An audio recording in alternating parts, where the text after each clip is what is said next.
Assalamualaikum and hi to everyone. So today we from group 18 would like to present and explain about the report assignment 2. So I would like to explain about the contribution of the field of management by Frederick Winslow Taylor. So he is the one of the earliest of theory. He published the principle of scientific management. So he said that by optimizing and simplifying jobs, productivity will increase. So he advanced the idea that worker and manager need to cooperate with one another. There are 6 principles of scientific management by Taylor. One and foremostly a replacement of rule of thumb method. Scientific investigation should be used for taking managerial discussion instead of making discussion or opinion. Next one, scientific selection and training of worker. So he said the procedure for selection of workers should be designed scientifically. So the error committed at the time of selection may prove to be very costly later on. If we do not have right worker on the right job, so the efficiency of organization will be reduced. The third one, cooperation between labor and management. There should be cooperation between the worker and the management. The next one, maximum output. The management and the worker should try to achieve maximum output in place of restricted output. So let's move to the contribution concept in the field of management by Henry Gann. So we already know that Henry Gann was also associate of Taylor. He probably best known for 2 contributions for the management theory, the chart and the task. So the Gann chart is a tool that provides a visual representation of what occurs over the course of a project. For example, the focus of the chart is sequentially performance of tasks that make up a project. There are 3 benefits that if we use a Gann chart as a project management. First and foremostly, it aids in the breakdown of tasks into specific elements. It allows for the monitoring of projected timelines. And lastly, it identifies which tasks are dependent upon a prior task or element and which are independent and can be completed at any time.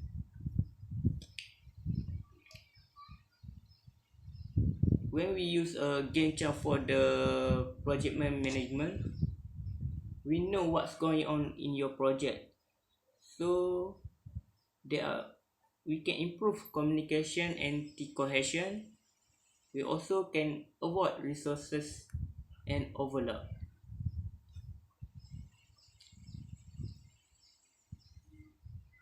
But unfortunately, there are advantages of the Gann by Henry Gann.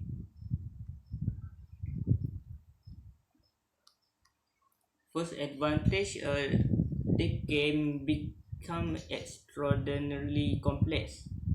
For example, simple project, there will be a large of number of tasks undertaken and resource employed to complete the project.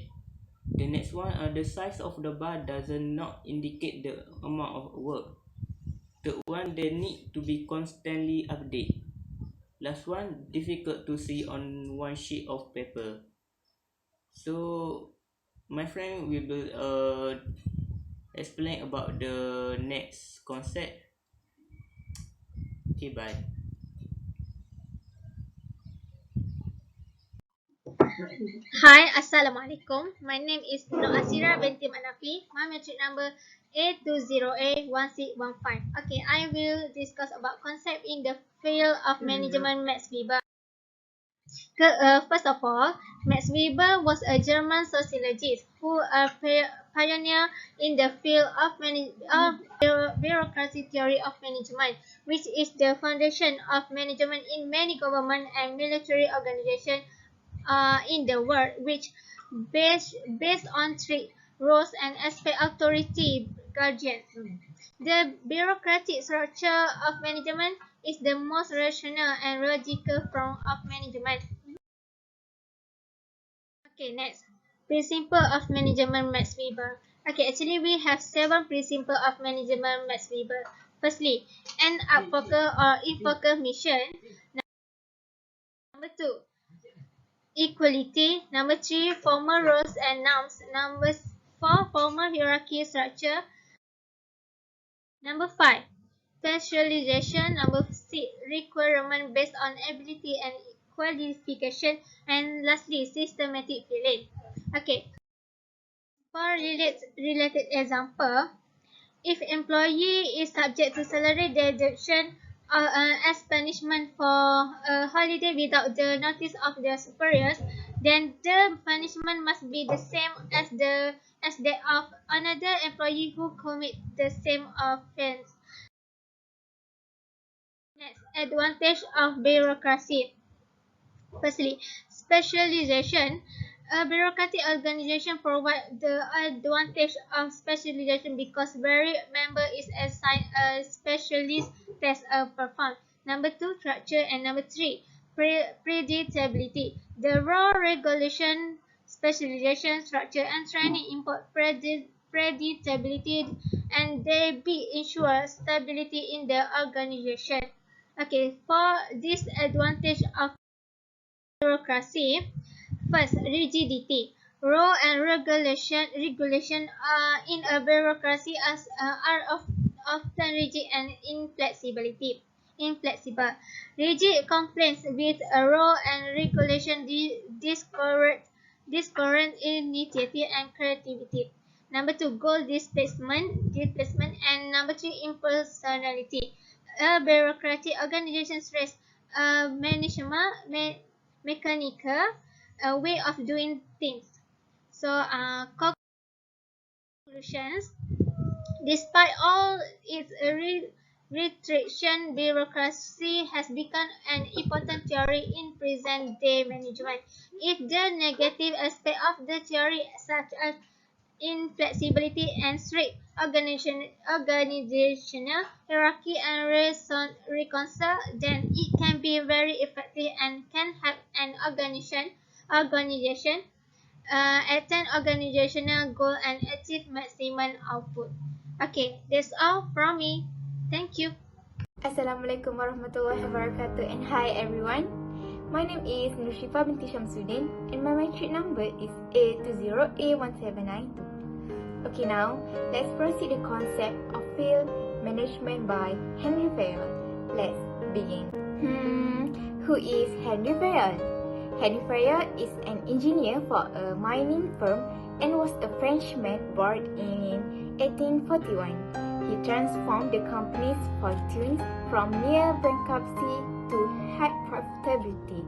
He developed several methods based on his practical experience. There are actually 14 principles of management by Henry Fayol, and here is some examples that I want to show you guys. The first one is division of labor. The second is authority and responsibility. The third is discipline. The fourth is unity of command. The fifth is unity of direction.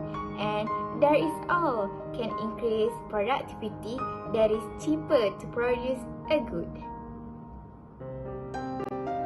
Next, there is Fayol's 6 functions of management. The first one is forecasting, planning, organizing, commanding, coordinating, and controlling. Let's move to the concept in the field of management by Mary Parker Follett. Mary Parker Follett is well known in management theory for her humanistic and socially just perspective and organizational management system and dispute resolution. There are three principles improved by Follett theory. The first one is direct contact, second is early stages, and the third is reciprocal relationship. As the conclusion, we have discussed the work of Frederick Winslow, Henry Gaunt, Henry Fayol, Mary Parker Follett, and Max Weber as it relates to the general administrative approach to management. I think that's the end. Thank you for watching.